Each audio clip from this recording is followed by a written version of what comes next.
Assalamualaikum warahmatullahi wabarakatuh. Kami dari kelompok satu akan mempresentasikan hasil kerja tugas akhir kami dengan judul analisis keamanan pada VoIP atau Voice over Internet Protocol. Selanjutnya, pemaparan selanjutnya akan dijelaskan oleh teman saya. Baik, adapun latar belakang dari materi kami yaitu teknologi Voice over Internet Protocol atau VoIP memungkinkan komunikasi suara melalui jaringan internet menggantikan sistem konvensional seperti PSTN. VoIP semakin populer karena biaya operasional yang rendah, fleksibilitas tinggi, dan kemudahan integrasi dengan berbagai layanan digital.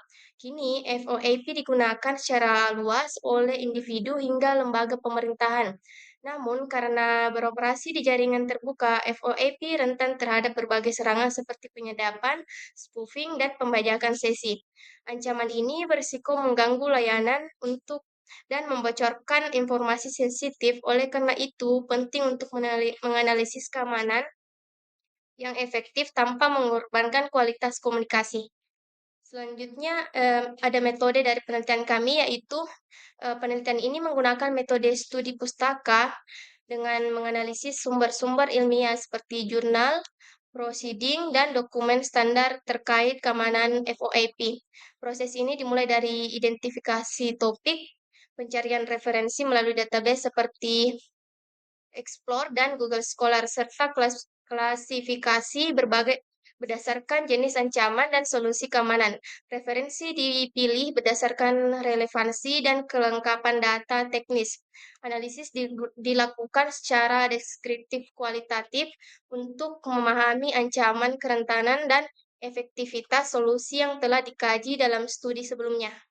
Baik, selanjutnya yaitu definisi VoIP. Voice over Internet Protocol adalah teknologi yang mengubah suara menjadi data digital dan mengirimkannya melalui jaringan IP. Berbeda dengan telepon konvensional, VoIP lebih hemat biaya, fleksibel, dan memungkinkan integrasi suara dan data dalam satu sistem. Perangkat yang digunakan antara lain IP phone, softphone, dan gateway dengan server VoIP sebagai pengatur registrasi dan kontrol panggilan. Selanjutnya yaitu arsitektur dan komponen VoIP.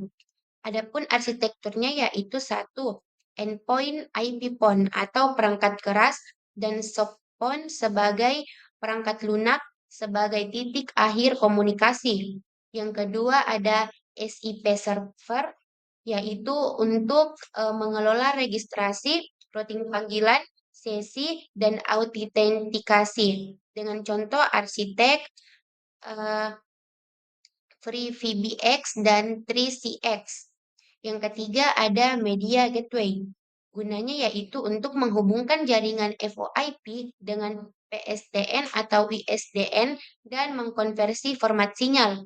Yang terakhir yaitu protokol komunikasi, termasuk sinyal SIP untuk sinyal, RTP untuk transmisi media secara real-time, dan RTCP untuk kontrol kualitas, serta protokol lama seperti H323 dan MGCP, dan SCCP yang mendukung interoperabilitas dan manajemen sesi. Selanjutnya yaitu mekanisme keamanan VoIP. Untuk melindungi komunikasi VoIP dari ancaman seperti penyadapan dan serangan jaringan, diterapkan beberapa mekanisme utama. Adapun mekanismenya yaitu yang pertama enkripsi, yaitu SRTP melindungi aliran suara, sedangkan TLS menginskripsi sinyal kontrol seperti panggilan dan registrasi. Yang kedua ada firewall dan ADS atau IPS, yang dimana SRTP melindungi aliran suara, sedangkan TLS menginskripsi sinyal kontrol seperti panggilan dan registrasi. Yang ketiga ada VPN dan NAT, di mana VPN mengenkripsi komunikasi melalui jaringan publik, sementara NAT menyembunyikan struktur jaringan internal dan ancaman luar. Dan yang terakhir ada autentikasi dan kontrol akses, yaitu menggunakan kredensial yang kuat dan pembahasan akses berdasarkan IP untuk menjaga sistem dan penyalahgunaan. Baik, selanjutnya ada ancaman keamanan terhadap sistem FOAP. FOAP memudahkan komunikasi namun juga membuka celah bagi berbagai ancaman keamanan yang mengganggu kerahasiaan, integritas, dan ketersediaan layanan. Yang pertama itu ada penyadapan. Percakapan FOAP dapat disadap jika data suara tidak diamankan berisiko bocornya informasi pribadi atau bisnis. Yang kedua, ada serangan denial of service. Layanan FOAP dapat lumpuh akibat serangan lalu lintas berlebihan yang membuat sistem tidak dapat diakses oleh pengguna sah. Yang terakhir ada spoofing, pemalsuan identitas penelpon seperti caller ID untuk penipu korban atau mendapatkan akses ilegal ke sistem.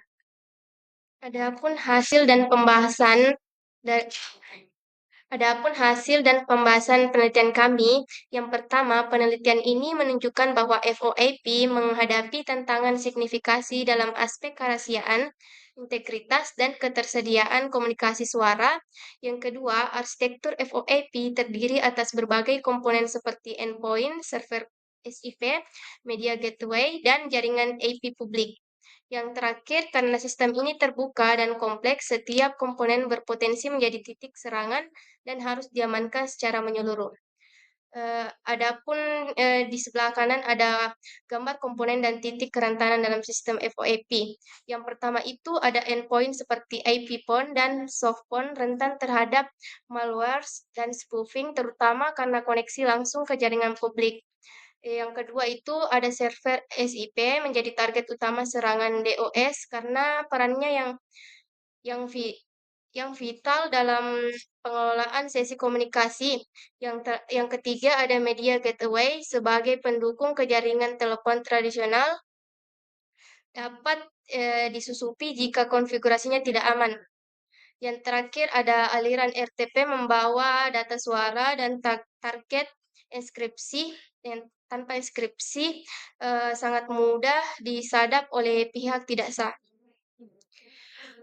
Baik, selanjutnya ada tabel ancaman dan solusi. Yang pertama yaitu ancaman keamanan dari eavesdropping dengan mekanisme serangan yaitu interupsi RTP atau SIP dan dampak menjadi ada kebocoran data yang sensitif. Solusi yang diberikan yaitu memberikan enkripsi STRP dan TLS. Yang kedua ada denial server dengan mekanisme serangan yaitu SIP server flooding.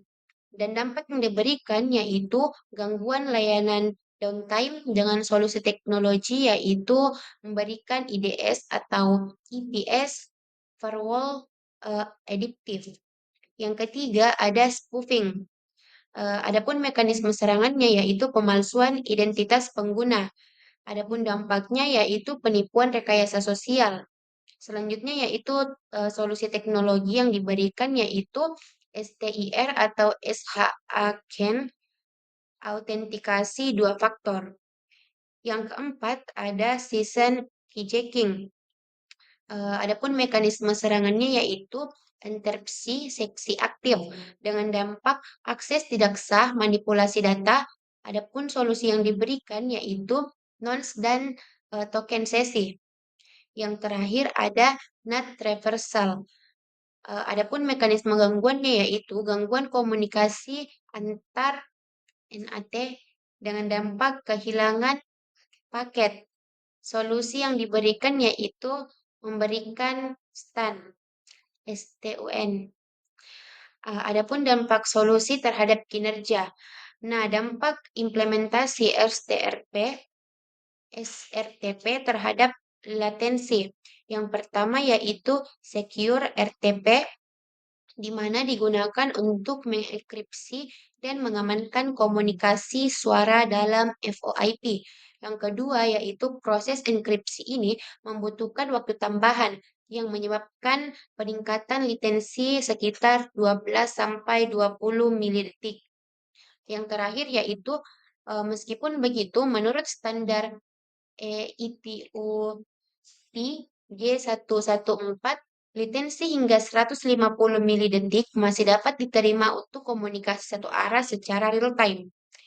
Studi oleh Ashraf Al pada jurnalnya tahun 2009 dan Yoke et al. 2007 menunjukkan bahwa peningkatan latensi ini masih dalam batas yang dapat diterima dan tidak merusak kualitas komunikasi secara signifikan.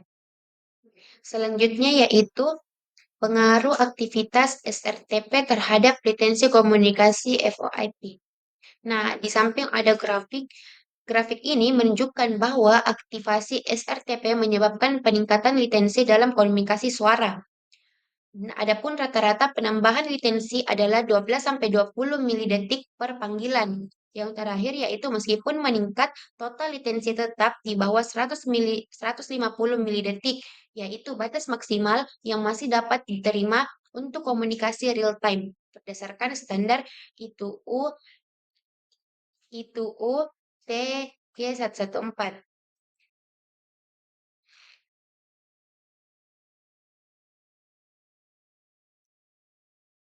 Baik, selanjutnya ada kesimpulan hasil dan pembahasan. Keamanan FOIP bergantung pada pendekatan berlapis yang mencakup firewall aplikasi, IDS atau IPS, enkripsi SRTP dan TLS, autentikasi kuat atau STIR atau second. Risiko tidak hanya berasal dari protokol, tetapi juga dari konfigurasi sistem yang buruk dan kurangnya monitoring.